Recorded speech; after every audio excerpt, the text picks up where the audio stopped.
નમસ્કાર દર્શક મિત્રો, 2023નું બજેટ છે તે આવી ગયું છે, જેની રાહ હતી, જે સૌ કોઈ વર્ગ છે તે રાહ જોઈ રહ્યો હતો અને આ બજેટની છે રાહ જોઈ રહ્યો હતો અને તે બજેટ આજે આવી ગયું છે। વાત કરીએ તો 2024ની લોકસભા ચૂંટણી અને તે પહેલાંનું આ પૂર્ણ બજેટ છે, છેલ્લું પૂર્ણ બજેટ છે, મોદી સરકારનું 9મું બજેટ છે। 2014 બાદ આપણે વાત કરીએ અને નાણામંત્રી નિર્મલા સીતારામને આ વખતે 5મી વખત બજેટ રજૂ કર્યું। આ બજેટમાં દર વર્ષે કંઈક ને કંઈક અલગ છે તે લાવ્યા છે। સૌથી મોટું ભાષણ આપવાનું હોય, પેપરલેસ બજેટની વાત હોય, આ વખતે વાત કરીએ તો મધ્યમ વર્ગ માટે જે વાત કરીએ તો ખાસી એવી એક સારી એવી બેનિફિટ્સને લગતું બજેટ છે તે લાવ્યા છે। મધ્યમ વર્ગ છે, આ સિવાય અલગ અલગ જે ઇન્ડસ્ટ્રી છે તે લોકો પણ આ બજેટને છે તે વધાવી રહ્યા છે। અલગ અલગ પ્રતિક્રિયાઓ પણ આપણે નિર્માણ ન્યૂઝ પણ જોઈ છે અને આજે અત્યારે આપણે વાત કરીશું તેને જ લઈને બજેટ કેવું રહેશે। અલગ અલગ વિભાગમાંથી જે સ્ટાર્ટઅપ્સને લગતા જે વાત કરવામાં આવી છે તેને લઈને આપણે વાત કરીશું। આરોગ્યને લગતી વાત કરીશું કે કેવી કેવી જે ફાયદા છે તે આરોગ્યની દ્રષ્ટિએ તે થશે, જે બજેટમાં જોગવાઈ કરવામાં આવી છે કે કેમ અને શું અપેક્ષા હતી, અપેક્ષામાં બજેટ ખરું ઉતર્યું છે કે કેમ, તેની પણ આપણે ચર્ચા કરીશું। સાથે જ જે ઇન્કમ ટેક્સને લગતી જે વાત કરવામાં આવી છે તેને લઈને પણ આપણે સરળતાથી સમજીશું કે જે સ્લેબમાં ઘટાડો કરવામાં આવ્યો છે તે હવે નવી પદ્ધતિ કેવી રીતે હશે અને સામાન્ય લોકો તેને સરળતાથી સમજી શકે તે માટેનો પ્રયાસ છે તે આપણે કરીશું। સાથે અલગ અલગ જે ઇન્ડસ્ટ્રીઝ છે તેની પણ આપણે ચર્ચા કરીશું કે તે લોકો શું માની રહ્યા છે। જીસીસીઆઈમાંથી પણ આપણી સાથે જોડાશે અને તે લોકોએ પણ જે પ્રકારે બજેટને વધાવ્યું છે, અલગ અલગ જગ્યાએથી સામે આવ્યું છે, તો તે પણ આપણે જાણીશું કે કેવું બજેટ ઓવરઓલ તેઓને લાગી રહ્યું છે। તો અત્યારે મહેમાન આપણી સાથે જોડાઈ ગયા છે ને તેમની સાથે આપણે ચર્ચાને અહીંયા જ આગળ વધારીશું। આપણી સાથે સૌથી પહેલાં છે પદ્મિન બુચ છે, મેમ્બર જીસીસીઆઈના, સાથે જ આપણી સાથે જે રિંકેશ શાહ છે કે જે સીએ છે આપણી સાથે છે, પછી ડૉક્ટર મુકેશ મહેશ્વરી છે, મીડિયા કન્વીનર છે આઈએમએ, અને કરણ સરગરા છે, સ્ટાર્ટઅપ ઇકોસિસ્ટમના એક્સપર્ટ છે, તેમની સાથે પણ આપણે ચર્ચાને તમામ મહેમાનોનું સ્વાગત છે સૌથી પહેલાં નિર્માણ ન્યૂઝમાં। અને ચર્ચાને આપણે સૌથી પહેલાં આગળ વધારી આપણી સાથે પદ્મિનભાઈ છે, પદ્મિનભાઈ પાસે સૌથી પહેલાં જઈએ અને જાણીશું કે પદ્મિનભાઈ જે પ્રકારે બજેટ આવ્યું છે, જે અટકળો બજેટ પહેલાં આપણે લગાવતા હતા કે આવું બજેટ રહેશે, આવું બજેટ રહેશે, અહીંયા આટલું મળશે, કેવું રહ્યું બજેટ, આપને સૌથી પહેલાં શું કહેશો? અમારું માનવું છે કે બજેટ સારું રહ્યું છે। ખરેખર રેટિંગ આપવું કે ના આપવું વસ્તુ અલગ વિષય છે, પણ જો રેટિંગ આપવું હોય વેપાર ઉદ્યોગ અને દ્રષ્ટિએ પર્ટિક્યુલરલી અને સામાન્ય લોકોની દ્રષ્ટિએ તો 7 થી 8 પોઈન્ટ આપી શકાય 10માંથી, એવું અમારું બધાનું માનવું છે। અને મુખ્ય કારણ એ છે કે સૂક્ષ્મ, મધ્યમ અને લઘુ ઉદ્યોગો, જેને micro, small and medium enterprises કહે છે, એને માટે ડાયરેક્ટ અને ઇનડાયરેક્ટ બંને જાતના પ્રોત્સાહન જાતની સ્કીમો જાહેર કરી છે ગવર્મેન્ટે। ડાયરેક્ટ સ્કીમ ઇન ધ કે ઇન્ફ્રાસ્ટ્રક્ચર વધાર્યું તો એને ફાયદો થવાનો છે, એક્સપોર્ટ વધાર્યું તો ફાયદો થવાનો છે, અને અમુક ડાયરેક્ટ સ્કીમ બી છે, અમુક કેમિકલ પર કસ્ટમ ડ્યુટી ઘટાડેલી છે, ક્લસ્ટરને ઉત્તેજન આપી રહ્યા છે, ક્રેડિટ 2 લાખ કરોડની ક્રેડિટનું ફંડ વધારેલું છે, માંદા ઉદ્યોગોને ફાયદો કરી આપ્યો છે, એટલે આ બધા ડાયરેક્ટ છે। એટલે અમારું માનવું એવું છે કે ડાયરેક્ટ અને ઇનડાયરેક્ટ બંને સ્કીમ જાહેર કરવાથી, મેજર લેવાથી ઉદ્યોગોને, સામાન્ય નાના ઉદ્યોગોને અને મધ્યમ કક્ષાના ઉદ્યોગોને ફાયદો છે એમાં। અને એ દ્રષ્ટિએ એક્સપેક્ટેશનના 100% નહીં પણ 70-80% પ્રમાણનું બજેટ આ જાહેર થયું છે। અને અમે માનીએ છીએ કે આને કારણે નેક્સ્ટ 5 વર્ષમાં, કારણ કે આ છે ને નેશનલ બજેટ હોય છે, રાજ્ય સરકારના બજેટમાં માઇક્રો લેવલનું વધારે આવતું હોય છે, નેશનલ લેવલમાં ઓવરઓલ સ્કીમ આવતી હોય છે, અને આપણે એ રીતે જ એને મૂલવવું જોઈએ। એ રીતે આ બજેટ સારું છે અમારું એવું અત્યારે માનવું છે, અને એ પ્રોત્સાહન અને ઉત્તેજન આપશે આપણા દેશના ઇકોનોમીને અને બિઝનેસ અને ઇન્ડસ્ટ્રીને, એવું મારું માનવું। માટે પણ આપણે વિગતવાર ચર્ચા કરીશું આના પછી। ડૉક્ટર મુકેશ, જે પ્રકારે આપણે વાત કરીએ આરોગ્યની દ્રષ્ટિએ કઈ કઈ જે સવલતો કરવામાં આવી છે, અપેક્ષાઓ જે પ્રકારે હતી અને એમાં પૂર્ણ થયું છે કે કેમ? શિવમ, સૌથી પહેલાં તો એક વસ્તુ છે કે મેડિકલને અને આરોગ્યને કોઈ દિવસ આપણે ઇન્ડસ્ટ્રી તરીકે લીધી નથી। એ દુઃખની વાત છે, કેટલાય વર્ષોથી અમારી માગણી રહી છે કે આરોગ્ય એક ખૂબ જ સેન્સિટિવ ઇસ્યુ છે, સંવેદનશીલ ઇસ્યુ છે। જે રીતે આપણે એજ્યુકેશનને, આપણે રાઇટ ટુ એજ્યુકેશનનો છે, એ રીતે રાઇટ ટુ હેલ્થ કેરનો પણ એક કાયદો લાવવાની જરૂર છે। કારણ કે સતત આપણે જુઓ તો જીડીપીના આપણે 1.5-1.3% વાપરીએ, જ્યારે કે દુનિયાના તમામ દેશો 3થી લઈને 17% સુધી વાપરતા હોય છે। અમેરિકાને જે આપણે જ્યારે એક મોડલ ગણતા હોઈએ છીએ કે ભાઈ ત્યાં હેલ્થ કેર સૌથી સારું, સૌથી લેટેસ્ટ, તો એ લોકો પોતાની જીડીપીનો લગભગ 17% જેટલો ભાગ વાપરે છે। અને આપણે એક 1.5માં આપણે આટલા બધા જે 140 કરોડનો દેશ છે, તો આપણે કઈ રીતે પહોંચી શકીએ? તો એક ડિમાન્ડ હંમેશા જે પહેલાં ઊભી હતી, આજે પણ ઊભી છે। 2-3 સારી વસ્તુ આવી છે, લાઈક 157 નર્સિંગ કોલેજો ખોલવાની વાત કરી છે, દેટ ઇઝ ગુડ। બીજું, એમને રિસર્ચ માટે ભાર આપ્યો છે, જે અત્યાર સુધી સતત ઇગ્નોર થતું આવેલી વસ્તુ છે। એમને એવું કહ્યું છે કે પ્રાઇવેટ અને ગવર્મેન્ટ બંને કોલેજોમાં આઈસીએમઆરની લેબ થકી રિસર્ચનું કામ કરવામાં આવશે। બીજી એક વસ્તુ કહી છે કે ફાર્મા કંપનીઓને પણ રિસર્ચ માટે પ્રોત્સાહિત કરવામાં આવશે। તો ચોક્કસથી આ એક પોઝિટિવ પોઈન્ટ અમે ગણીએ છીએ, કારણ કે રિસર્ચ અને ડેવલપમેન્ટ એ એક એવી વસ્તુ છે કે જે આપણા દેશમાં ઘણા વર્ષોથી ઇગ્નોર થતી આવી છે. આપણે હંમેશા જે બી ડેટા વાપરીએ છીએ એ ડેટા વેસ્ટર્ન કન્ટ્રીઝના અથવા પશ્ચિમના દેશોના વાપરતા હોય છે, જ્યારે કે આપણું જીનેટિક સ્ટ્રક્ચરથી માંડી અને આપણી રહેણી કહેણી ખાવા પીવાનું બધું જ અલગ છે. એટલે આપણે ત્યાં રિસર્ચની ખૂબ જરૂર હતી, એના પર ભાર મૂક્યો છે. એક બહુ સારી વસ્તુ છે, પરંતુ હજુ આરોગ્ય માટે એટલી કોઈ જાગૃતતા દેખાતી નથી કે ભાઈ આપણે નવી મેડિકલ કોલેજ ખોલી દઈએ, નવી એન્જિનિયરિંગ કોલેજ ખોલી દઈએ, નવી નર્સિંગ કોલેજ ખોલી દઈએ. એનાથી નથી થવાનું. ઇન્ફ્રાસ્ટ્રક્ચર તમે બનાવી દેશો, પણ એના માટે જે જરૂરી તજજ્ઞો છે એની આપણે પૂરતી આપણે વ્યવસ્થા કરવી જોઈએ. એના પગાર ધોરણો સારા સુધારવા જોઈએ, જેથી શું કરે કે પ્રાઇવેટમાં ના જાય. આજે કેવું છે કે કોઈ પણ માણસ MBBS થાય કે MD થાય તો એને તરત એમ જ છે કે ભાઈ ગવર્મેન્ટમાં તો આટલી સેલરી મળવાની છે, તો એના બદલે હું પ્રાઇવેટમાં છું, આનાથી ઘણા વધારે પૈસા કમાવું. તો આપણે જે આ બ્રેઇન ડ્રેન થઈ રહ્યું છે પ્રાઇવેટમાં અથવા વિદેશના કન્ટ્રીઓમાં, એને રોકવું હશે તો આપણે ત્યાં એક ઇન્ફ્રાસ્ટ્રક્ચર ઊભું કર્યા પછી એ લોકોને સારી સવલતો આપવી પડશે. અને એ બધું ક્યારે શક્ય બનશે કે જ્યારે તમે બજેટમાં એની પ્રોપર ફાળવણી કરશો તો. 1.5% કે 1.7% નહીં થઈ શકે. આપણે ત્યાં 2019ના બજેટમાં એવું કહેવામાં આવ્યું હતું કે આ રકમને 2022 સુધી કે 2025 સુધી 2.5% સુધી લઈ જઈશું, પણ એ દિશામાં કોઈ પ્રયત્ન નથી થયો. અમારી એવી ડિમાન્ડ છે કે આ 2025 સુધી કે 2027 સુધી અને 5% પર લઈ જવી જોઈએ GDPના, તો આપણી પાસે એક મોટું બજેટ આવે અને મોટા બજેટમાંથી આપણે અલગ અલગ રીતે ફાળવણી કરી શકીએ.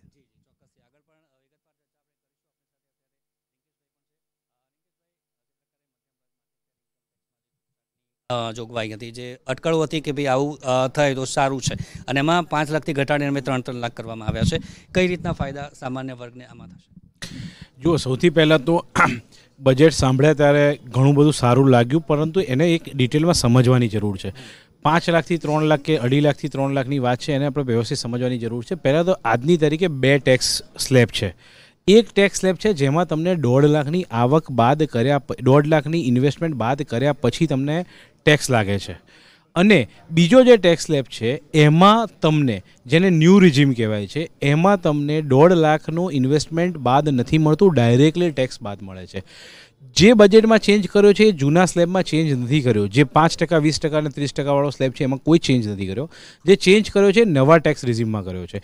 નવા ટેક્સ રિઝીમમાં જે 5%, 10% અને 15% હતું, એને 5%, 10%, 20% અને 30% હતું, એને સ્લેબમાં ચેન્જ કરી 3 લાખ સુધી બાદ આપ્યું છે. 3 લાખથી 6 લાખ સુધી 5%, 6 લાખથી 9 લાખ સુધી 10%, 9 લાખથી 12 લાખ સુધી 15% અને 12 લાખ ઉપર 20% અને 12 લાખથી 15 લાખ 20% અને 15 લાખ ઉપર 30%. આવી રીતે જે છે નવા ટેક્સ રિજીમમાં છે. એટલે જો તમે બેનિફિટ વિચારતા હો તો એને એક ક્રુશિયલ ડિસિઝન લેવું પડે કે તમે કયા સ્લેબમાં આવી રહ્યા છો. એવું નથી કે દરેકનામાંથી કોઈ ફાયદો થવાનો છે. પ્રેક્ટિકલી જો સપોઝ કે તમારી ઇન્કમ 9 લાખ રૂપિયા છે અને તમે જો 1.5 લાખનું ઇન્વેસ્ટમેન્ટ કરતા હો તો તમારી નેટ ઇન્કમ 7.5 લાખ રૂપિયા થઈ. તો એ જો જૂના ટેક્સ રિજીમમાં હો તો 7.5 લાખ રૂપિયામાં 20% લેખે સ્લેબ લાગતો તો 5 લાખ સુધી 5% અને 5 લાખ ઉપરની અમાઉન્ટ ઉપર 20%. જે અહીંયા 9 લાખમાં તમને કોઈ બાદ નહીં મળે, પરંતુ 9 લાખનો જે સ્લેબ છે એ 9 લાખના સ્લેબ પ્રમાણે તમને થશે. તો સૌથી પહેલાં તો એવું વિચારીએ કે ભાઈ આ સ્લેબ ચેન્જ થઈ ગયા, બધાને ફાયદો થયો એવું નથી. હા, પણ ફાયદો નથી થયો એવું પણ નથી. પણ તમે જો સ્ટેટમેન્ટ, મેડમનું જો સ્ટેટમેન્ટ સ્પેસિફિકલી સાંભળ્યું હોય તો અમે ચેન્જ કરી રહ્યા છીએ નવા ટેક્સ સ્લેબમાં અને એને ડિફોલ્ટ કરવા માટે જઈ રહ્યા છે. એનો અર્થ બહુ ગંભીર છે કે જે જૂનો ટેક્સ સ્લેબ છે એ આજે નહીં આવતીકાલે એ લોકો નાબૂદ કરશે. નાબૂદ કરશે એનો અર્થ શું થશે કે 1.5 લાખનું જે ઇન્વેસ્ટમેન્ટ જે બાદ મળી રહ્યું છે એ હજી 23-24માં પણ મળશે જો તમે જૂના ટેક્સ સ્લેબ પ્રમાણે કામ કરશો તો. પરંતુ જો નવા ટેક્સ સ્લેબને કમ્પલ્સર કરીને રાખવામાં આવશે તો ઇન્વેસ્ટમેન્ટ જે 1.5 લાખનું કરીને જે બાદ મળતું હતું એ બાદ કરવાનું ભવિષ્યમાં બંધ થશે એવું એમણે ક્લિયર કટ ઇન્ડિકેશન આ બજેટમાં આપી દીધું છે. હા, એના 2 રીતે હું એને મૂલ્યાંકન કરી શકું છું. એક તો એ ઇન્વેસ્ટમેન્ટ ક્યાં કરતા હતા? તમે PPFમાં કરતા હતા અથવા તો તમે ઇન્સ્યોરન્સ લેતા હતા, એ રીતે હતું. તો હવે ગવર્મેન્ટ એમ કહે છે કે ભારત લોકોની માનસિકતા કોવિડ પછી બદલાઈ છે. ગવર્મેન્ટનું માનસિકતા અને આની બેકગ્રાઉન્ડ હું વિચારી રહ્યો છું કે માનસિકતા બદલાઈ છે, એના કારણે લોકો હવે ઇન્વેસ્ટમેન્ટ તો કરવાના છે પોતાના ફ્યુચર માટે. તો એ જો એગ્રેસિવ ઇન્વેસ્ટમેન્ટ કરે રાધર દેન ડેટ પ્રોડક્ટ કે ઇન્સ્યોરન્સ પ્રોડક્ટ ઉપર કર્યા કરતાં એગ્રેસિવ એટલે કે FD કે એમાં કર્યા કરતાં એગ્રેસિવ ઇન્વેસ્ટમેન્ટ કરે, તો ઇક્વિટીમાં ઇન્વેસ્ટમેન્ટ કરે, તો આ જે 5 ટ્રિલિયન ઇકોનોમી જે બનાવવાનું છે એ સપનું વહેલું સાકાર થઈ શકે.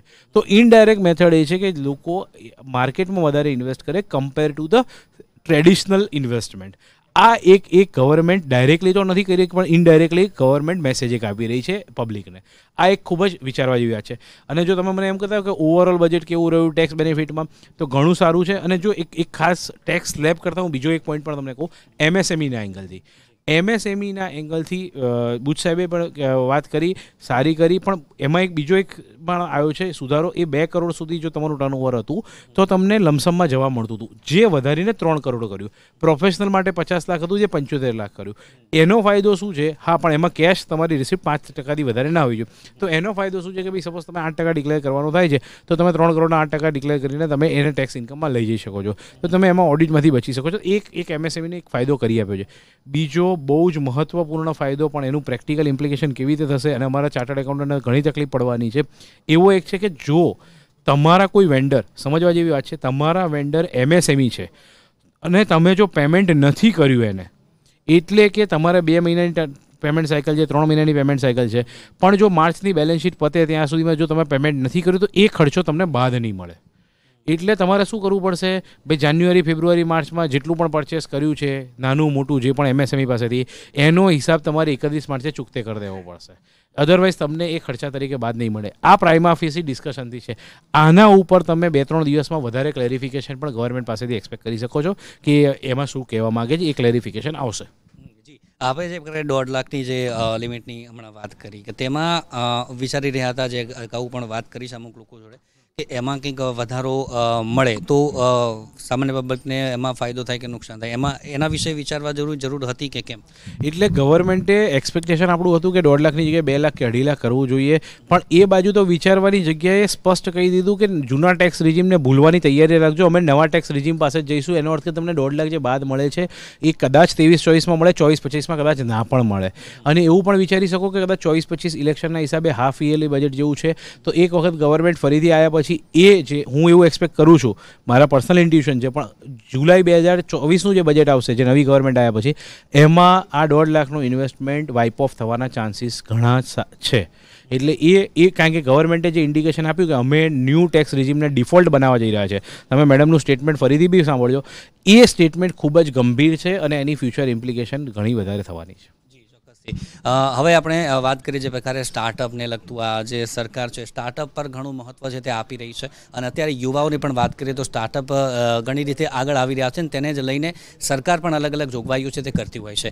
ત્યારે આ જે બજેટ આવ્યું છે તેમાં સ્ટાર્ટઅપને લઈને શું જોગવાઈઓ કરવામાં આવી છે અને શું ઈચ્છી રહ્યા હતા જે નવું સ્ટાર્ટઅપ પણ કરવા ઈચ્છે છે, ત્યારે એક્સપર્ટ પાસેથી આપણે જાણીશું કે સ્ટાર્ટઅપને લઈને જે બજેટમાં જોગવાઈઓ કરવામાં આવી છે, શું અપેક્ષાઓ હતી, ખરું ઉતર્યું કે કેમ?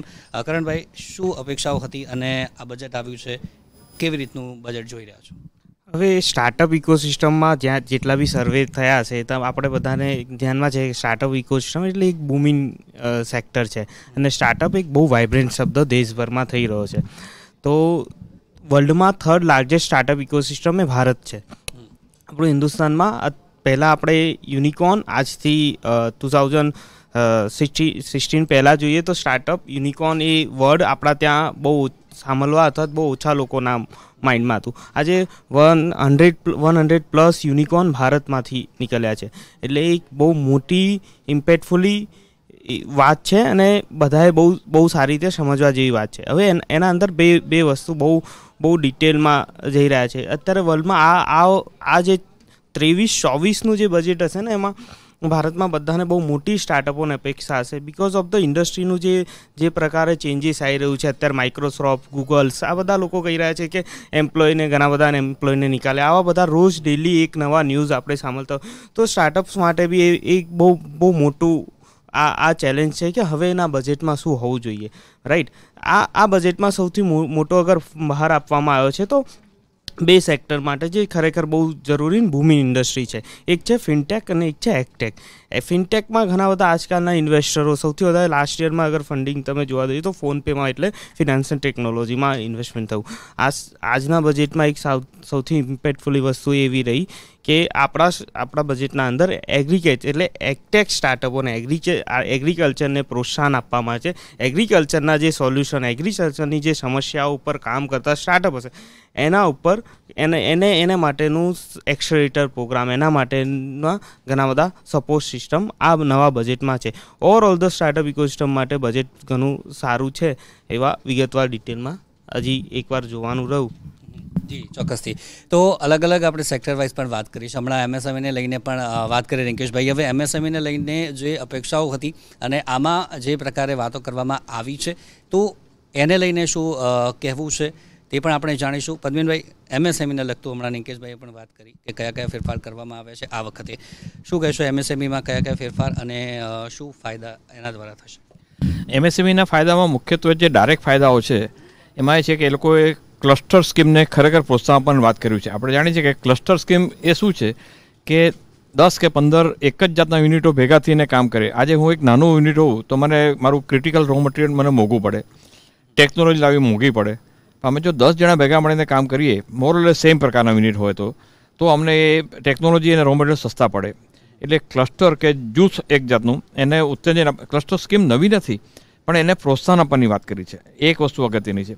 બીજી વસ્તુ એક્સપોર્ટને લગતું ઉત્તેજન આપવાની એમાં ડાયરેક્ટ વાત થયેલી છે પહેલી વાર, કે જે એ વધારે અગત્યનું છે. ત્રીજી વસ્તુ એ છે જેમ આપણે વાત કરી આપણે ચાર્ટર્ડ એકાઉન્ટન્ટ એક્સપર્ટે કે પેમેન્ટ અટકી જાય છે, લોકો પેમેન્ટ આપતા નથી, અને જો પેમેન્ટ ના આપે કોઈ તો એને બતાવવું પડે કે આ પેમેન્ટ કેમ નથી આપ્યું. એ જેને વિવાદ ટુ વિશ્વાસ સ્કીમ ઓલરેડી છે જ, early payment of the MSMEs વિવાદ ટુ વિશ્વાસ સ્કીમ એ છે જ, પણ હવે લોકોએ વિવાદ ટુ વિશ્વાસ સ્કીમ નંબર 1 અને નંબર 2 બંને બહાર પાડેલી છે, જેની અંદર એ લોકોએ હોપફુલી એવા પ્રોવિઝન રાખ્યા છે કે જેમાં ડાયરેક્ટ અસર થાય. આ સ્કીમ છે પણ એમાં લોકોનો પ્રોબ્લેમ થાય છે, એ સ્કીમ છે. ચોથી અગત્યની વસ્તુ એ છે કે દરેક યુનિટ એક સરખા ચાલી ન પણ શકે. કોઈ યુનિટ ઘણા કારણોસર માંદા પડી જતા હોય છે, અથવા તો જેને કહેવાય ને કે અંડર પરફોર્મિંગ યુનિટ હોય છે, જે પણ એક્સપેન્ડ આવે. એ યુનિટ માટે પહેલીવાર કેન્દ્રીય બજેટમાં પહેલીવાર એ લોકોએ રિફંડ સ્કીમ જાહેર કરી છે. એનું હું ડિટેલ સ્ટડી કરી રહ્યો છું. પહેલીવાર આ રાજ્ય સરકારમાં અત્યાર સુધી આ થયેલું હતું. અમે લોકો, હું જીટકોનો મેનેજિંગ ડિરેક્ટર હતો ત્યારે અમે SEEK યુનિટના રિપોર્ટ બનાવતા હતા, રાજ્ય લેવલ પર બનતા હતા. પણ પહેલીવાર કેન્દ્રીય બજેટે SEEK યુનિટ માટે, અંડર પરફોર્મિંગ યુનિટ માટે રિફંડ સ્કીમ જાહેર કરેલી છે. પાંચમી વસ્તુ, ગુજરાત માટે જે કામનું છે એ કેમિકલ ઉદ્યોગોના 3 જે ક્રિટિકલ મટીરિયલ હતા એમાં એ લોકોએ કસ્ટમ ડ્યુટી એકદમ ઓછી કરી નાખી છે. જે આપણે બહારથી મંગાવવા પડતા હતા એ કસ્ટમ ડ્યુટી ઓછી કરીને આપણે વપરાશ કરીને જે ફાઇનલ પ્રોડક્ટ બનશે એ આપણે સસ્તી બનાવી શકશું, કોમ્પિટિટિવ બનાવી શકશું. એને કારણે આપણે એનો એક્સપોર્ટ કરી શકીશું. આવા જે 5 કે 6 ડાયરેક્ટ બેનિફિટના ફાયદા છે MSME લગતા. એમણે જે વાત કરી જે સ્લેબની એ તો છે જ, પણ આ ડાયરેક્ટ બેનિફિટ છે એને કારણે MSMEને ફાયદો થશે એવું માનવામાં આવે છે. ઇનડાયરેક્ટ બેનિફિટમાં 2 વસ્તુ છે. તમે જ્યારે ડિજિટલાઇઝેશનને કે IT સેક્ટરને ઉત્તેજન આપો તે નાના ઉદ્યોગોને ફાયદો થવાનો જ છે એમાં. કારણ કે અને બીજું કે લોજિસ્ટિક્સને એ લોકો ટ્રાન્સપોર્ટ સેક્ટરને 10 લાખ કરોડનું આખું ફંડ અલગ પાડેલું છે આ વખતે ફોર ધ ફર્સ્ટ ટાઈમ. આજે ગુજરાતવાળો આસામમાં વેચવું હોય તેને બહુ અઘરું પડે છે. 4 થી 5% કોસ્ટ થતી હોય છે કોઈ બી ઇન્ડસ્ટ્રીમાં ઓવરઓલ. આને કારણે અમારું એવું માનવું છે કે એક કોસ્ટ ઘટીને 2 થી 3% થશે. 1% કોસ્ટ બી પ્રોડક્શનમાં ઘટે તે યુનિટને કોમ્પિટિટિવ બનાવે છે. એટલે આ 2 ઇનડાયરેક્ટ ફાયદા છે, અને પહેલાં જે 5 કે 6 ડાયરેક્ટ ફાયદા છે એવું અત્યારે લાગી રહ્યું છે. એ સારી વસ્તુ છે.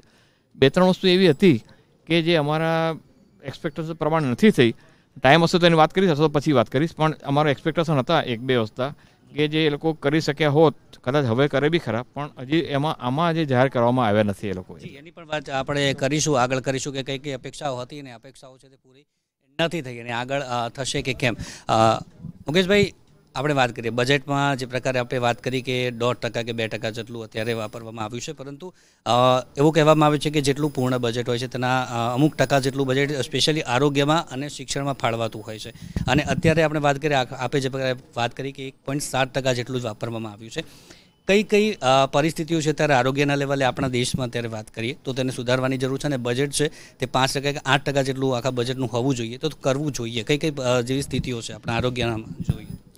શિવમ, આપણે એક વસ્તુ જોવી જોઈએ કે 2021 અને 2022 આ સુધીમાં આપણે એક મોટી કોરોનાની સુનામી જોઈ. આપણી આખી જે આરોગ્ય વ્યવસ્થા હતી ને એ ડેલ્ટાના વેવ વખતે ટોટલી કકડભૂસ થઈ ગઈ હતી. લોકો ઓક્સિજન વગર અને એમ્બ્યુલન્સ વગર ને પથારી વગર રસ્તામાં ગુજરી ગયા હોય, ટળવળતા હોય, સ્મશાનમાં ભીડો લાગેલી હોય, આપણે જોયા છે દ્રશ્યો. એ જોયા પછી પણ આપણે ના જાગીએ તો આપણે કુંભકર્ણ કરતાં પણ વધારે નિંદ્રામાં છીએ એવું અમે સ્પષ્ટપણે માનીએ છીએ. કારણ કે જ્યારે તમે કોઈ વાર છાપામાં સમાચાર વાંચતા હશો કે 45,000 કરોડના વિમાન લીધા, કોઈ વાર આપણે એવું વાંચીએ કે 25,000 કરોડના સબમરીન ખરીદ્યા, કોઈ દિવસ તમે એવું વાંચ્યું કે 10,000 કરોડના સિટી સ્કેનના મશીન ખરીદ્યા? ના. આપણે આજે ગુજરાતની બી વાત કરીએ તો દરેક જિલ્લામાં સિટી સ્કેનનું મશીન હોસ્પિટલોમાં નથી. સિટી સ્કેન એક બેઝિક જરૂરિયાત થઈ ગઈ. એના પછી MRIના મશીન આવ્યા, એના પછી પેટ સ્કેન આવ્યા, એના પછી ઘણી બધા લેબોરેટરીના ટેસ્ટ આવ્યા, ઘણી બધી ફેસિલિટી આવી. તો આપણે એ ઇન્ફ્રાસ્ટ્રક્ચર ડેવલપ કરવા માગતા હોય તો આપણે ઘણું વધારે બજેટ જોઈશે. અને આપણે રિસન્ટ એક્સપિરિયન્સ છે આપણો કે જે પ્રમાણે આપણી કકડભૂસ થઈ ગઈ હતી સિસ્ટમ, તો એને આપણે નીચેના લેવલથી ચાલુ કરવી હોય તો પ્રાઇમરી હેલ્થ સેન્ટર હોય, ટર્શરી હેલ્થ સેન્ટર હોય, એની ઉપર સુપર સ્પેશિયાલિટી હોસ્પિટલનું એક માળખું આખો બનાવવાની જરૂર છે. તમે જે રીતે એજ્યુકેશનમાં પૈસા નાખો છો કે જે જરૂરિયાત છે અને આપવા જ જોઈએ, જે રીતે તમે આર્મીને પૈસા આપો છો, આપણે માનીએ છીએ કે આર્મી એક બહુ જરૂરિયાતનું આપણું એક અંગ છે કે જેનાથી આપણી દેશની સુરક્ષા થાય, તો એ રીતે હેલ્થકેર પણ એટલી જ મહત્ત્વની વસ્તુ છે. કારણ કે જો માણસ તંદુરસ્ત હશે તો કામ કરશે, તંદુરસ્ત નહીં તો કામ કઈ રીતે કરશે. આપણે ત્યાં એ બહુ એ વાતને ઇગ્નોર કરવામાં આવેલી છે કે હેલ્થકેરમાં આટલું જ બજેટ હોય અથવા આટલું જ પૂરતું છે, એવું નથી. હેલ્થકેરની સાથે સેનિટેશન પણ જોડાયેલું છે. એટલે આપણે હેલ્થકેર અને સેનિટેશન એ બે વસ્તુને ભેગા કરીએ તો આપણે એક મોટા બજેટની રિક્વાયરમેન્ટ છે. તો જેથી આપણે શું કરીએ, તમે એક વસ્તુ વિચારો કે આજે આપણે ત્યાં 1400 માણસો એક ડૉક્ટર છે અને લગભગ 1000 માણસો એક પથારીની ફેસિલિટી છે કે જે WHOના સ્ટાન્ડર્ડ પ્રમાણે તમારે 1001 ડૉક્ટર હોવો જોઈએ અને દર 300 માણસે એક પથારીની વ્યવસ્થા હોવી જોઈએ. આ 157 મેડિકલ અને નર્સિંગ કોલેજ ખોલવાની વાત કરી, બહુ સારી વસ્તુ કરી, પણ એમાં કેટલી નર્સો થશે અને દરેક ગામડા દીઠ આપણે એક નર્સ પ્રોવાઈડ કરી શકીએ. આપણે હું ડૉક્ટરની વાત જ નથી કરતો, ડૉક્ટર તો આપણે એક દરેક ગામડા દીઠ પ્રોવાઈડ કરી શકીએ એમ છે જ નહીં, પરંતુ જે નાની નાની જગ્યાઓ છે ત્યાં આપણે એક એટલીસ્ટ નર્સની વ્યવસ્થા કરીએ કે જે ટ્રેન થયેલી હોય, કે જે પ્રાઇમરી હેલ્થ કેર આપી શકે અને પછી ત્યાંથી આગળ મોકલી શકે. તો એ આપણે કરવાની જરૂર છે. પ્રાઇમરી હેલ્થ સેન્ટરો ઘણા ખોલ્યા છે, પણ ઘણી બધી જગ્યાએ આજની તારીખે ડૉક્ટરો અવેલેબલ જ નથી. કારણ કે તમે એવું એક સ્ટ્રક્ચર બનાવ્યું છે કે ભાઈ પ્રાઇમરી હેલ્થ સેન્ટરના ગામડામાં કામ કરતો એ માણસ અને શહેરમાં કામ કરતો બંનેનો પગાર સરખો, તો કોણ જશે ગામડામાં? તમે વિચાર કરો. દરેક માણસને પોતાના ફેમિલીની ચિંતા હોય કે ભાઈ મારા છોકરાનું એજ્યુકેશનનું શું થશે, હું આગળ વધતા કઈ રીતે જઈશ. તો તમે એક કોઈક એવા બેનિફિટ રાખો કે ભાઈ જે ગામડામાં નાની હોસ્પિટલો ચાલુ થવાની તેને એક્સ્ટ્રા બેનિફિટ આપો. જે રીતે તમે ધારો કે આપણે ખબર છે કે વચમાં ટાટા મોટરનો પ્લાન્ટ આવેલો આપણે સાણંદમાં, તો એને એક એક્સ્ટ્રા ટેક્સ બેનિફિટ આપવામાં આવેલા. તો એવા ટેક્સ બેનિફિટ કેમ આપણે ટેક્સ હોલિડે ના આપી શકીએ મેડિકલ ઇન્ડસ્ટ્રીને, કે જે ભાઈ નાના ગામડાઓમાં રહેશે એને અમુક ટાઈપના એને વધારે ફેસિલિટી મળશે, એના પગાર ધોરણ અલગ હશે, પછી એને પોસ્ટ ગ્રેજ્યુએશન કરવું તો એની ફેસિલિટી હશે. હમણાં ગુજરાત સરકારે એક એવું જાહેર કર્યું છે કે જે ઇન સર્વિસ ડૉક્ટરો હશે એને 10% અનામત આપવામાં આવશે પોસ્ટ ગ્રેજ્યુએશનમાં. બહુ જ સરસ, એ વેલકમ સ્ટેપ છે. એ ટાઈપના તમે બેનિફિટ આપશો તો થશે. બીજી વસ્તુ એક મારી જે મેઇન વસ્તુ કહેવાની છે કે મેડિક્લેમ. હમણાં આપણે ચાર્ટર્ડ એકાઉન્ટન્ટ સાહેબે કહ્યું કે આ તો પેલું જે બેનિફિટ છે એને સ્ક્રેપ કરવાની જ વાત છે, તો તમારો મેડિક્લેમ પણ નીકળી જશે એમાં. હવે મેડિક્લેમ એક પાયાની જરૂરિયાત છે. છેલ્લા કેટલાય વર્ષોથી મને ખ્યાલ છે ત્યાં સુધી, મને એમને વધારે ખબર છે, પણ 30,000 જેટલો આપણે છે. કેટલો છે? 30,000 જ છે ને? હા, હવે 25-30,000માં તમે કઈ રીતે તમે કવર કરી શકો? 25,000માં તમારો 2-2.5 લાખનો મેડિક્લેમ આવે. આજે કોઈ પણ હોસ્પિટલમાં તમે જાઓ કે તમારે બાયપાસ સર્જરી કરવાની થાય કે કિડની ટ્રાન્સપ્લાન્ટ કરવાની થાય તો તમારું મિનિમમ બિલ 5-7 લાખ રૂપિયા જેટલું થાય છે. અને એનો ઇન્સ્યોરન્સ તમારે કવર કરવો તો મિનિમમ 50,000 રૂપિયા જેટલું તમારું ઇન્સ્યોરન્સનું પ્રીમિયમ હોય એને બાદ મળવું જોઈએ. ઇરરેસ્પેક્ટિવ ઓફ તમારી ન્યૂ રેજીમ હોય કે ઓલ્ડ રેજીમ હોય, મેડિક્લેમને ચાલુ રાખવો જોઈએ અને મેડિક્લેમની ફેસિલિટી તમારે વધારીને આપવી જોઈએ. તો એક લોકોની પાસે પોતાનું પ્રોટેક્શન હશે. સરકાર દરેક જગ્યાએ નહીં પહોંચી શકવાની. સરકારે આયુષ્યમાન ભારત યોજના ડિક્લેર કરી છે, પણ તમે વિચાર કરો કે 140 કરોડના દેશમાં તમે 10-12 હજાર કરોડમાં કઈ રીતે લોકોને પહોંચી વળશો? પછી શું થાય છે કે એમાં કોમ્પ્રોમાઇઝ થાય છે કે ભાઈ ધારો કે એક પ્રોસ્ટેટનું ઓપરેશન છે તો પ્રાઇવેટમાં તમે કરાવડાવો તો સારો ક્વોલિફાઈડ યુરોલોજિસ્ટ હોય તો મિનિમમ 40-50 હજાર રૂપિયાનું એક્સપેન્ડિચર તમે એક્સપેક્ટ કરો. એ તમે જો આયુષ્યમાન ભારતમાં 22,000માં કરાવશો તો કદાચ કરવા તો લોકો તૈયાર થઈ જશે, પણ એ બધી જગ્યાએ કોમ્પ્રોમાઇઝ હશે. એનું ઓપરેશન થિયેટર બી કોમ્પ્રોમાઇઝ હશે, એની મેડિસિન બી કોમ્પ્રોમાઇઝ હશે, એની સર્જરી બી કોમ્પ્રોમાઇઝ હશે. તો એ તમારે મેડિકલ એક્સપર્ટને બેસાડી અને એની એક કમિટી બનાવવી જોઈએ કે જેમાંથી તમે નક્કી કરો કે આયુષ્યમાન ભારતમાં કેટલું બજેટ હોવું જોઈએ. અને હમણાં તો અમારા IMA એક રજૂઆત કરી દીધી છે કે આયુષ્યમાન ભારતનું જે બજેટ છે એ પ્રાઇવેટ સેક્ટરને આપી દો ટોટલી. તમે ગવર્મેન્ટ હોસ્પિટલ તો ગવર્મેન્ટના પગારથી ચાલે છે, એને શા માટે જોઈએ? લાઈક ધારો કે આપણે VSની જ આપણે વાત કરીએ કે જે આપણે ત્યાં નવી હોસ્પિટલ બની છે, બરાબર છે, પ્રધાનમંત્રીના ફંડમાંથી, તો એને શા માટે પૈસા લેવા જોઈએ? એ તો કોર્પોરેશનના ટેક્સના પૈસાથી ચાલે છે, ગવર્મેન્ટના પૈસાથી ચાલે છે. તો એમાં આયુષ્યમાન કાર્ડની જરૂરત નથી, એને ફ્રી કરી દેવી જોઈએ. અને એ જે ફંડ છે તમે પ્રાઇવેટ હોસ્પિટલોમાં વાળો અને રિઝનેબલ પ્રાઇસવાળું રાખો તો લોકોને સારવાર મળશે. બાકી તમે એક ખાલી પિક્ચરમાં કે ભાઈ મેં આટલા 50 કરોડ લોકોને કવર આપી દીધું કે એનાથી કોઈ ફરક નથી પડવાનો લોકોની લાઈફ. કાર્ડની આપણે વાત કરીએ, મા કાર્ડની જેની વાત કરીએ તો તે ગ્રામ્ય કક્ષાએ કેટલું સફળ, ગ્રામ્ય કક્ષા સુધી એ જે યોજના છે, જે કાર્ડ છે તેની પૂરતી જાણકારી પહોંચી છે સમગ્ર દેશની આપણે વાત કરીએ તો, અને કેટલા યુઝર્સ એના થઈ રહ્યા છે, જે પ્રકારે સરકાર કહી રહી છે કે આટલા લાભ લઈ રહ્યા છે, પરંતુ તેની જાગૃતતા કેટલી છે કાર્ડ વિશે ખબર ગ્રામ્ય કક્ષાએ કેટલી? એ બાબતમાં આપણે પોઝિટિવ છીએ, કારણ કે ઘણા બધા લોકો સુધી આ પહોંચી ગઈ છે. અને હવે અત્યારે તો ગામડાઓમાં નાના નાના સેન્ટરોમાં લોકો આયુષ્યમાન ભારતનું કાર્ડ લઈને જ આવે છે. અમારી પાસે બી હોસ્પિટલમાં આવે ત્યારે મા કાર્ડ લઈને જ આવતા હોય છે, અથવા પ્રધાનમંત્રી આયુષ્ય યોજના જે આપણે PMJ કહીએ છીએ એ લઈને જ આવે છે. અને એ સારો બેનિફિટ મળી રહ્યો છે. ચોક્કસથી ઘણો બધો બેનિફિટ મળે, પણ ઘણું બધું ઇમ્પ્રોવાઇઝેશન થઈ શકે એવું છે. એ ઇમ્પ્રોવાઇઝેશનની જરૂર છે. એ બાબતે વિચારવું પણ જોઈએ. રિંકેશભાઈ, હમણાં આપણે ટેક્સની વાત કરીએ, અલગ અલગ દેશોની આપણે વાત કરીએ, ભારતમાં 5 થી 30% જેટલો ટેક્સ અત્યારે જે જાહેર થવામાં આવ્યો છે. અલગ અન્ય દેશોમાં વાત કરીએ 45% જેટલો ટેક્સ છે. અમેરિકા, ચીન, તેની દ્રષ્ટિએ ભારતનો અત્યારે 30% જેટલો છે. સ્થિતિ કઈ રીતની જુઓ છો આ ભારતની વૈશ્વિક લેવલે આપણે વાત કરીએ તો? જુઓ, તમારી વાત બિલકુલ સાચી છે. સૌથી પહેલાં તો ક્યારે પણ આપણે ડિમાન્ડ કોઈ પણ જાતની ગવર્મેન્ટ પાસેથી કરીએ છીએ તો આપણે સૌથી પહેલાં વૈશ્વિક લેવલે આપણી પરિસ્થિતિ શું છે એને પણ એક અંદાજવી જોઈએ. તમે જેમ કીધું કે બીજી બધી કન્ટ્રીમાં ટેક્સ સ્લેબ શું છે ને આપણી કન્ટ્રીમાં ટેક્સ સ્લેબ શું છે, એની હું ચર્ચા કરું એ પહેલાં હું એમ જોઉં કે કેટલા લોકો ટેક્સ ભરે છે. આપણે સરકાર પાસેથી અપેક્ષા ઘણી રાખીએ છીએ. આજે આપણું 140 કરોડની આજુબાજુ આપણી ફિગર પહોંચવાય, પરંતુ જો 8 કરોડ લોકો જ એમાંથી રિટર્ન ભરતા હોય, રિટર્ન ભરવાવાળા એટલી સંખ્યા ઓછી છે, અને એમાંથી પણ જો ટેક્સ ભરવાવાળાની સંખ્યા 5 કરોડથી પણ ઓછી હોય તો તમે વિચાર કરો છો કે 5 કરોડ લોકો કેટલાનો ભાર ખેંચે છે? 140 કરોડનો ભાર ખેંચે છે. તો એ ભાર ખેંચી રહ્યા છે. તો વર્ષોથી ડિમાન્ડ ટેક્સ ભરવાવાળાની હતી કે ભાઈ અમે આ ભાર ખેંચી રહ્યા તો અમને છૂટ આપો, અમને છૂટ આપો. તો તમે જોયું હશે કે જે હાયર સ્લેબ એટલે જે લોકોની આ હાયર ઇન્કમ છે, 5 કરોડથી વધારે છે, એ લોકોને જે સરચાર્જ છે સરચાર્જમાં ઘટાડો કર્યો આ વખતે. એ ફર્સ્ટ ટાઈમ એવું છે કે જે હાયર સ્લેબવાળા ઇન્કમવાળાને પણ બેનિફિટ આપવાનું ગવર્મેન્ટે વિચાર્યું. કેમ? કારણ કે ગવર્મેન્ટે પણ વિચાર્યું કે એ લોકો બહાર ખેંચી રહ્યા છે તો એ લોકોને ગ્રીવન્સીસ પણ આજની તારીખે છે. એ લોકો માત્ર ઇન્કમ ટેક્સ નહીં પણ કોર્પોરેટ લેવલે અલગ અલગ ટેક્સનું પેમેન્ટ પણ કરી રહ્યા છે. એટલે પોઈન્ટ નંબર 1 એ છે કે ટેક્સ પેમેન્ટ કરવાવાળી પ્રજા કેટલી છે અને એની સામે બેનિફિટ લેવાવાળી પ્રજા કેટલી છે. તો અહીંયા રેશિયો ઘણો જ ડિફરન્ટ છે. હવે જ્યારે હું આ વાત કરતો હોઉં છું ત્યારે ઓલવેઝ લોકોના મગજમાં એવું થતું હોય છે કે ભાઈ આ તો ઇન્કમ ઇનઇક્વાલિટી છે એટલે માટે આ વસ્તુ પોસિબલ છે. પણ ઇન્કમ ઇનઇક્વાલિટી થવાનું કારણ શું છે? કારણ કે આજે તમે જુઓ કે કોઈ પણ વસ્તુમાં એવું છે કે તમે જ્યાં સુધી સેલ્ફ ડિસિપ્લિનથી ઇન્કમ તમારી ડિસ્ક્લોઝ નહીં કરો, તમારી પ્રોપર ઇન્કમ ડિસ્ક્લોઝિંગ સિસ્ટમમાં નહીં રહો તો તમને આ પ્રોબ્લેમ થવાના જ છે. એટલે ઇટ ઇઝ વોલેન્ટરી કે તમે ટેક્સ સ્લેબના જે ગવર્મેન્ટ નક્કી કરે જેટલો ટેક્સ વધારે આવશે એટલું સ્લેબ ઘટશે. તમે છેલ્લા 5 વર્ષ કે 10 વર્ષ કે 25 વર્ષથી ઓબ્ઝર્વ કરતા હશો કે ટેક્સની ઇન્કમ વધી રહી છે લોકોની, ગવર્મેન્ટની ટેક્સની ઇન્કમ વધી રહી છે, ગવર્મેન્ટની ટેક્સની ઇન્કમ વધી રહી છે, એ રીતે ટેક્સ સ્લેબ ઘટી રહ્યા છે. તો જે અત્યારે 8 કરોડ લોકો 8.5 કરોડ લોકો જે ટેક્સ રિટર્ન ભરે છે એ આંકડો જ્યારે 18 કરોડ કે 25 કરોડ પહોંચશે ત્યારે ઓટોમેટિક એ ટેક્સ સ્લેબ ઘટવાનો છે નક્કી છે. Point number 1. બીજી વસ્તુ તમે જે કીધી ને, આપણે વૈશ્વિક રીતે વિચારીએ એ પહેલાં આપણે ડેફિસિટનું પણ વિચારવું જોઈએ. અત્યારે એ લોકોનું જે પ્રિડિક્શન છે ડેફિસિટ 4 થી 6% વચ્ચેનું છે. ડેફિસિટ એટલે શું? સૌથી પહેલાં તો એ સમજીએ કે ખર્ચો કરે છે અને આવક આવે છે એ બંને વચ્ચેનો ડિફરન્સ. તો તમે વિચાર કરો કે ભારતમાં હું લગભગ છેલ્લા મારી આજે 37 yearsની એજથી લગભગ 18 વર્ષથી તો મારી જ્યારે મેચ્યોરિટી આવી ત્યારથી હું આ બજેટને ફોલો કરી રહ્યો છું. તો એ બજેટમાં ડે બાય ડે ડેફિસિટનો પ્લાનિંગ વધઘટ કરીને 2%થી લઈને અત્યારે 6.5-7% સુધી પહોંચ્યો છે. હવે જ્યારે આપણા પ્લાનિંગમાં જે ડેફિસિટ છે તો આપણે એમ વિચારીએ કે જ્યારે આપણી પાસે રિસોર્સ આવક કરતાં જાવક વધારે જ છે, ડેફિસિટ થવાની છે જે પ્લાનિંગમાં છે, તો એકચ્યુઅલ જ્યારે રિઝલ્ટ આવે છે ત્યારે તો એનાથી વધારે હોય છે જ્યારે યર એન્ડ એનાલિસિસ થાય છે ત્યારે.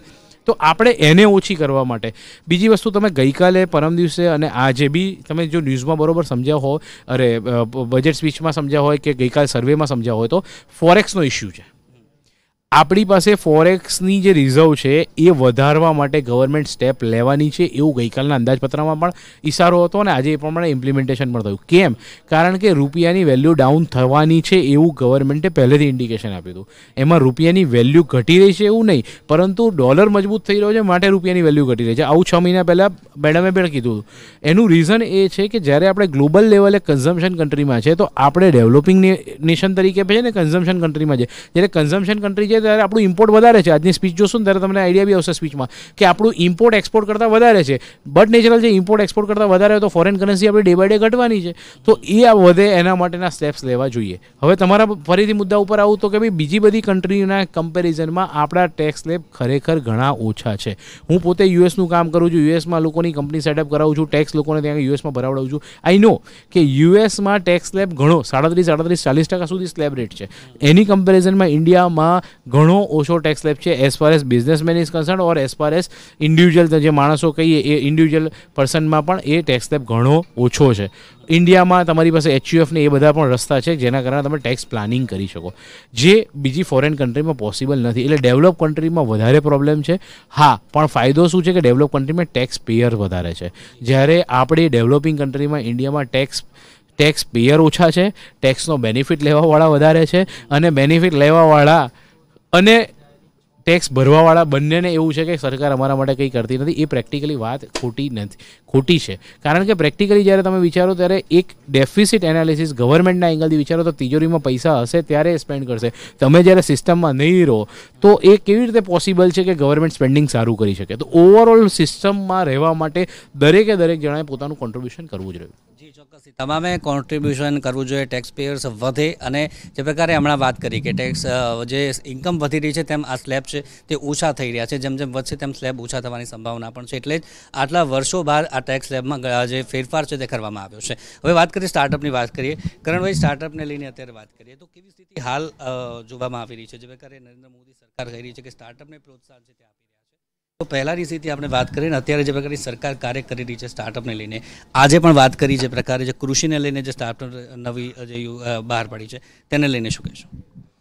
સૌથી પહેલાં તો આપણે 2016 પહેલાં સ્ટાર્ટઅપ ઇન્ડિયા પોલિસી આવી, અને પહેલાં ભારતના અંદર તમે જોશો તો કરીબન 1000 કરતાં બી નીચે સ્ટાર્ટઅપ્સ હતા. અને સ્ટાર્ટઅપ બધા જ એવા કે ઓલમોસ્ટ નેશનલ ઇન્સ્ટિટ્યૂટમાંથી કે કેમ્પસમાંથી જે નીકળેલા હતા એ બધા નેશનલ ઇન્સ્ટિટ્યૂટમાંથી સ્ટાર્ટઅપ્સ. નાવ સિનારીઓ બહુ ઘણો ચેન્જ થયો છે. સિનારીઓ ચેન્જ એ રીતે થયો છે કે આજે 84,000 સ્ટાર્ટઅપ છે, એટલે ક્યાંય પણ સ્ટાર્ટઅપની વાત તો કરવી જ પડશે એવું થશે. સૌથી વધારે અગર જોબ ક્રિએટ કરતી અગર કોઈ SME કરતાં બી વધારે ડાયરેક્ટ ઇનડાયરેક્ટ જોબ ક્રિએટ કરે છે તો ઘણા બધા રિપોર્ટ અને સર્વે છે એ સ્ટાર્ટઅપ કરી રહી છે. અત્યારે જેટલા બી સ્ટાર્ટઅપ્સ અત્યારે છે તો ટેક્સમાં 3 રીતે વાત કરવી પડશે: એક ઇન્સેન્ટિવ, એમ્પ્લોયમેન્ટ અને ફંડિંગ. ઇન્સેન્ટિવમાં સ્ટાર્ટઅપોને 3 વર્ષ સુધી ટેક્સમાં સપોર્ટ છે, 3 વર્ષ સુધી ટેક્સ બેનિફિટ છે. હવે એ રીતે એ ટેક્સ બેનિફિટને થોડું ઓર પુશ કરીને 5 વર્ષ થઈ શકે છે. હવે એમ્પ્લોયમેન્ટની જ્યારે વાત કરીએ તો એમ્પ્લોયમેન્ટમાં સ્ટાર્ટઅપને સૌથી મોટો ચેલેન્જ હોય છે સારા સ્કિલ, સારા એમ્પ્લોય શોધવાનો, રાઈટ? તો એમની હાયર સેલરીમાં એક એમને major higher salary as a startup નહીં આપી શકે, તો એના માટેનો એ જનરલી પોતાના ઈસોપનું કન્ટ્રીબ્યુશન સ્ટાર્ટઅપ એને એમ્પ્લોયને આપતો હોય છે. એક ચેલેન્જ છે, એ સારું ચેલેન્જ છે. તો ઈસોપ જ્યારે ઈસોપને સેલ કરી દે છે અથવા ઈસોપ બહાર આવી જાય છે ઈસોપમાંથી, જ્યારે કંપનીને રિઝાઇન કરે છે ત્યારે એના જે પ્રોફિટમાં એમાં ટેક્સ એમાં કોઈ TDSથી માંડીને ઈસોપ સુધીમાં કોઈ બેનિફિટ હોઈ શકે કેમ. નેક્સ્ટ લેવલ જોઈએ તો ઇન્વેસ્ટમેન્ટમાં સરે જેવી વાતચીત કરી CA સાહેબે, એમાં જે લોકો ગવર્મેન્ટ ડાયરેક્ટ ઇનડાયરેક્ટ થોડું પુશ કરી રહી છે કે ડાયરેક્ટ ફંડિંગ શેરમાં કરતા થાય સ્ટાર્ટઅપ્સ, લાઈક કે સ્ટાર્ટઅપ ઇન્ડસ્ટ્રીમાં પૈસાનું રોકાણ વધારે લાઈવ સ્ટેજમાં કરતા થાય, એવા ગવર્મેન્ટનું ઇનડાયરેક્ટલી વેમાં ઇન્ડિકેશન છે. તો આ બધા સ્ટાર્ટઅપ ઇકોસિસ્ટમ માટે ખરેખર બહુ સારી વાત છે. અને એવું કરતા થશે તો ખરેખર નવા સ્ટાર્ટઅપોને, નવા ઇનોવેટર્સને, નવા એન્ટરપ્રેન્યોર્સને એક સારો એવો બેનિફિટ થશે આ ઇન્વેસ્ટમેન્ટમાં. આગળ અત્યારની જે સરકાર કાર્ય કરી રહી છે તેનાથી સંતુષ્ટ કહી શકાય? હા, અત્યારનું જે ગવર્મેન્ટ કાર્ય કરી રહી છે, ઇવન સ્ટાર્ટઅપ પોલિસીથી મારીને, એગ્રીકલ્ચરથી મારીને, ફિનટેકથી મારીને ઘણા બધા સ્ટેટમાં અને અલગ અલગ જગ્યાએ આપણે જોઈશું તો સ્ટાર્ટઅપમાં ઘણા બધા VC ફંડને બી સપોર્ટ સિસ્ટમ ક્રિએટ કરી છે. એક અવેરનેસ, એક પાઇપલાઇન જે ક્રિએટ થઈ છે જે ઇન્સ્ટિટ્યૂટને કેમ્પસમાંથી ગ્લોબલી અગર આપણે જોવા જઈએ તો જેટલા બી ઓલા, ઉબર, ગૂગલ, ઝોમેટો એ બધા લોકો કેમ્પસથી નીકળેલા સ્ટાર્ટઅપ છે. તો આપણા ત્યાં બી એવી એક પાઇપલાઇન ક્રિએટ થતી રહી છે. હવે એના માટે એક બહુ સારી વાત છે આપણા બધા માટે, અને એ પાઇપલાઇન બહુ સક્સેસફુલી આપણા ગવર્મેન્ટ પોલિસીના કારણે એક હેલ્પફુલ થઈ છે. સ્ટાર્ટઅપ ખૂબ જ હેલ્પફુલ છે તે થતું હોય છે અને તેને જ લઈને આ સરકાર છે તે કાર્ય કરી રહી છે.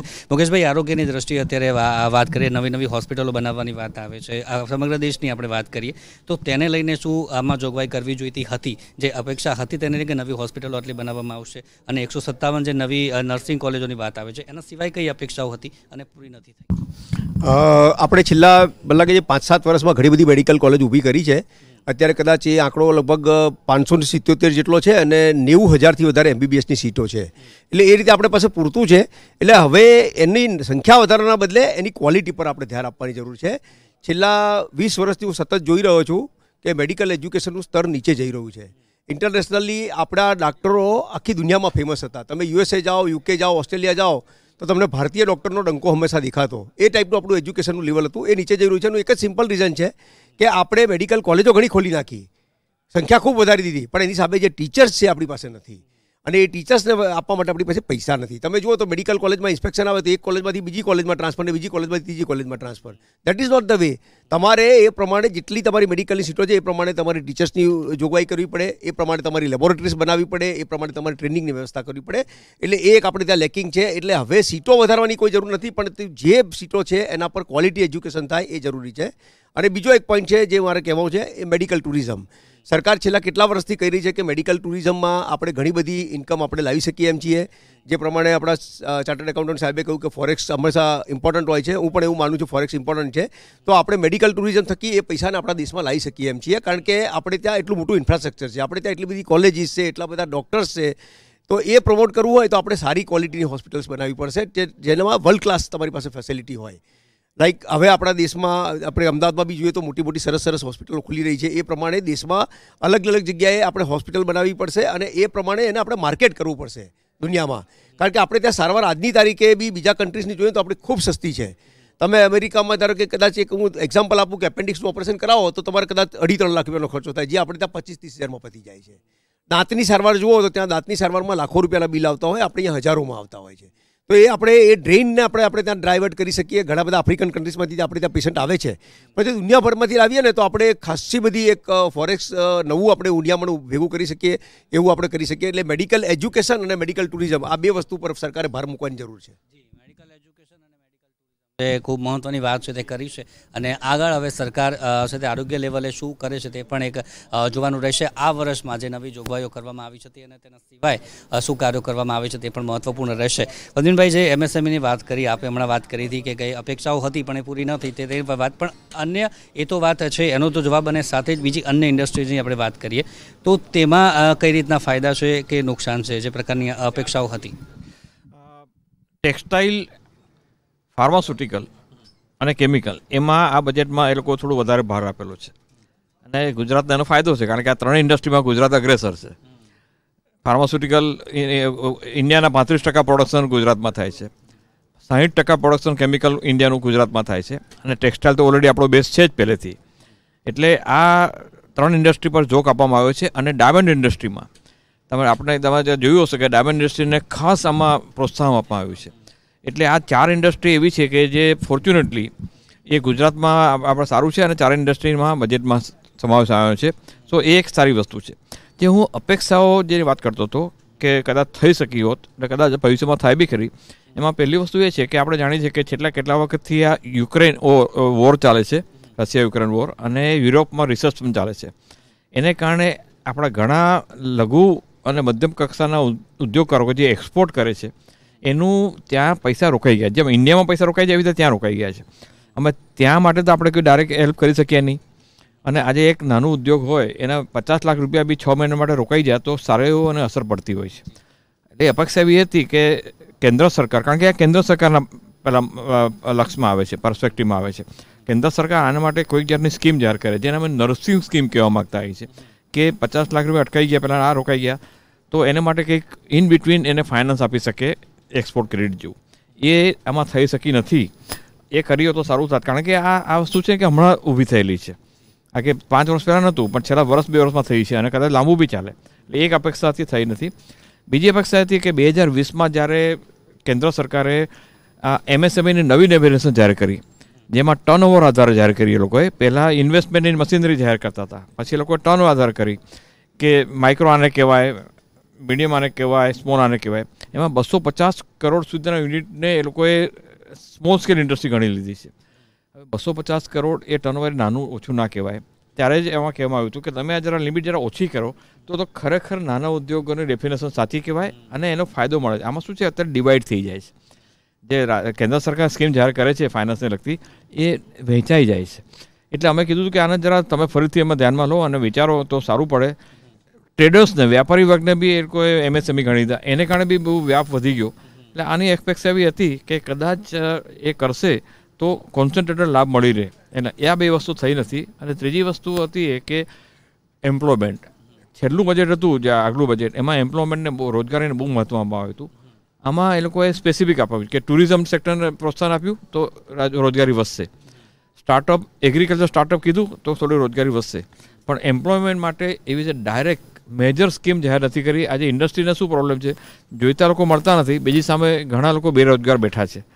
એ જે નેશનલ સ્કિલ ડેવલપમેન્ટ કોર્પોરેશન જાહેર કર્યું પણ એ બહુ ઇફેક્ટિવ થયું નથી. એટલે આ ત્રીજી વસ્તુ અમે ઈચ્છતા હતા કે ઇન્ડસ્ટ્રીને જોઈએ છે એવા માણસો મળી રહે અને એને કારણે લોકોને, આપણા યંગ લોકોને રોજગારી મળે. આ ત્રણ વસ્તુ એ આમાં સામેલ કરી શક્યા હોત. અમે ઈચ્છીએ કે કદાચ સામેલ કરે બી ખરા ભવિષ્યમાં. ચોક્કસથી અપેક્ષાઓ ઘણી બધી હતી અને તેમાં અમુકની પૂરી થઈ, અમુકની નથી પૂરી થઈ. અને હવે આવતા બજેટમાં જે અપેક્ષાઓ છે તે પૂરી થાય છે કે કેમ તે પણ રાહ જોઈ રહ્યા છે. પરંતુ ઓવરઓલ જે પ્રકારે બજેટ અત્યારે આપણે ચર્ચા કરી, તમામ મહેમાનો આપણી સાથે જોડાયા કે બજેટ છે તે ઓવરઓલ છે તે સારું રહ્યું છે મધ્યમ વર્ગ માટે કે જે રાહ જોઈ રહ્યું હતું તે ટેક્સ સ્લેબની, તો તેની પણ ચર્ચા કરી આપણી સાથે કે તેના કેવી રીતે લાભ છે તે અમને મળી શકશે. આગળ પણ ચર્ચા છે તે સતત યથાવત રહેશે. નિર્માણ ન્યૂઝ પર અત્યારે બસ આટલું જ. નમસ્કાર.